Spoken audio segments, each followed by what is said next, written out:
All right, guys, chapter 24 of Ragged Dick. Dick receives a letter.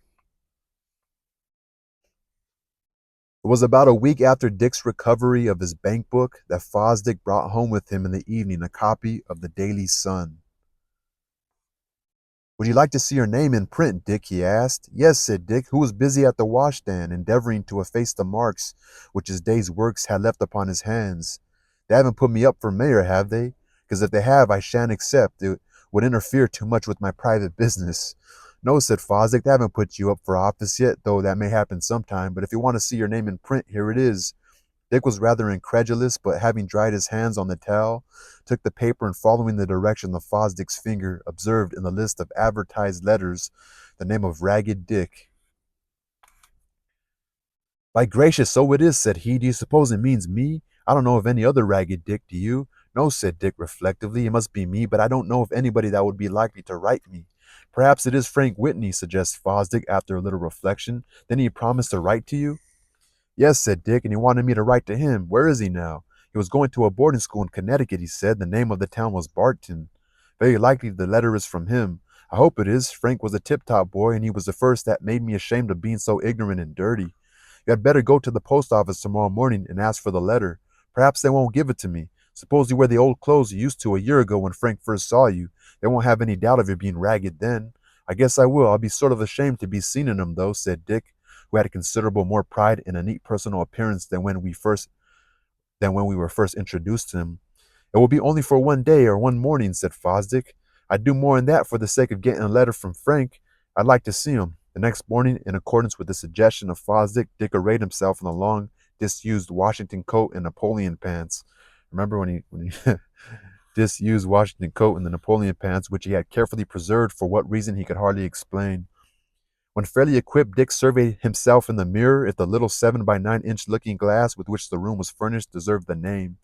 The result of the survey was not on the whole a pleasing one. To tell the truth, Dick was quite ashamed of his appearance, and on opening the chamber door, looked around to see that the coast was clear, not being willing to have any of his fellow boarders see him in his present attire.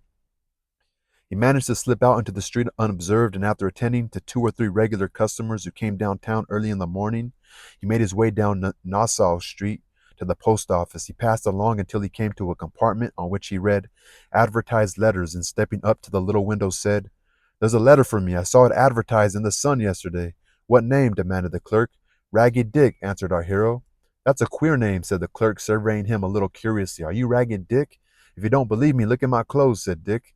"That's pretty good proof, certainly," said the clerk, laughing. "If that isn't your name, it deserves to be. I believe in dressing up to your name," said Dick. "Do you know anyone in Barton, Connecticut?" asked the clerk, who had by this time found the letter. "Yes," said Dick. "I know a chap that's at boarding school there. It appears to be in a boy's hand. I think it must be yours." The letter was handed to Dick through the window. He received it eagerly, and drawing back so as not to be in the way of the throng who were constantly applying for letters or slipping them into the boxes provided for them, hastily opened it and began to read. As the reader may be interested in the contents of the letter, as well as Dick, we transcribe it below. It was dated Barton, Connecticut. It commenced thus.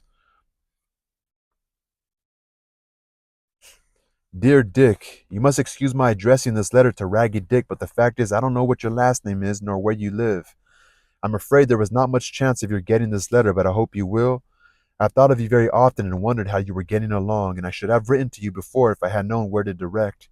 Let me tell you a little about myself. Barton is a very pretty country town only about 6 miles from Hartford.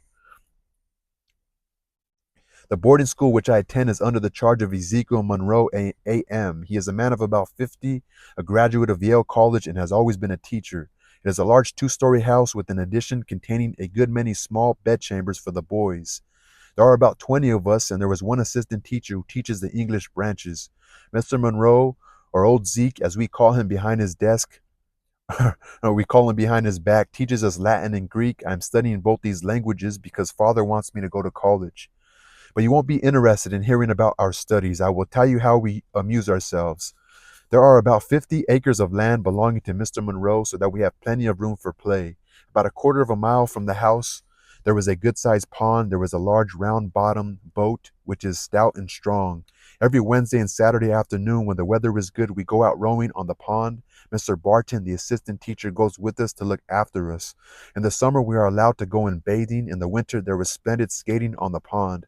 Besides this, we play ball a good deal and we have various other plays. So we have a pretty good time, although we study pretty hard too. I'm getting on very well in my studies. Father has not decided yet where he will send me to college. I wish you were here, Dick. I should enjoy your company, and besides, I should like to feel that you were getting an education. I think you are naturally a pretty smart boy, but I suppose as you have to earn your own living, you don't get much chance to learn.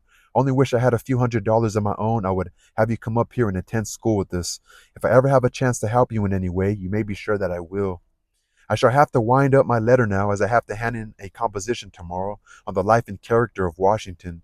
I might say that I might say that I have a friend who wears a coat that once belonged to the general, but I suppose that coat must be worn out by this time. I don't much like writing compositions. I would a good deal rather write letters. I've written a longer letter that I meant to. I hope you will get it, though I am afraid not. If you do, you must be sure to answer it as soon as possible. You needn't mind if your writing does you needn't mind if your writing does look like hen's tracks, as he told me once. Goodbye, Dick. You must always think of me as your very true friend, Frank Whitney. That's nice, right? You must always think of me of as your very true friend, Frank Whitney. Dick read this letter which much Dick read this letter with much satisfaction. It is always pleasant to be remembered, and Dick had so few friends that it was more to him than to boys who are better provided. Again, he felt a new sense of importance in having a letter addressed to him. It was the first letter he had ever received. If it had been sent to him a year before, he would not have been able to read it, but now, thanks to Fosdick's instructions, he could not only read writing, but he could write a very good hand himself. There was one passage in the letter which pleased Dick. It was where Frank said that if he had money, he would pay for his education himself. That if he had the money, he would pay for Dick's education. He's a tip-top feller, said Dick. I wish I could see him again. There were two reasons why Dick would like to have seen Frank. One was the natural pleasure he would have in meeting a friend, but he felt also he would like to have Frank witness the improvement he had made in his studies and the mode of life. He'd find me a little more respectable than when he first saw me, thought Dick.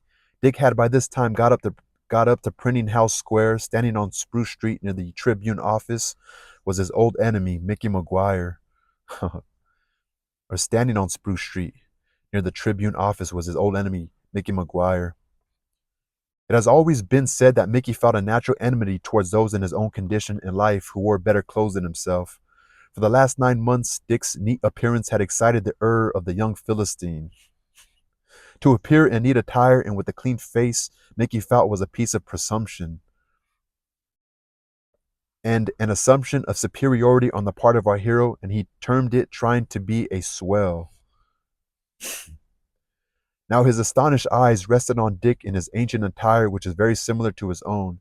It was a moment of triumph to him. He felt that pride had had a fall, and he could not forbear reminding Dick of it. Them's nice clothes you've got on, said he sarcastically as Dick came up. Yes, said Dick promptly. I've been employing your tailor. If my face was only dirty, we'd been taken for twin brothers. So you've given up trying to be a swell. Only for this particular occasion, said Dick. I wanted to make a fashionable call, so I put on my regimentals. I don't believe you got any better clothes, said Mickey. All right, said Dick. I won't charge you nothing for what you believe. Here a customer presented himself for Mickey, and Dick went back to his room to change his clothes before resuming business. So a customer who so Mickey seems to be he's still a black boot, right? So yeah, it's funny. Almost forgot Dick had changed his clothes.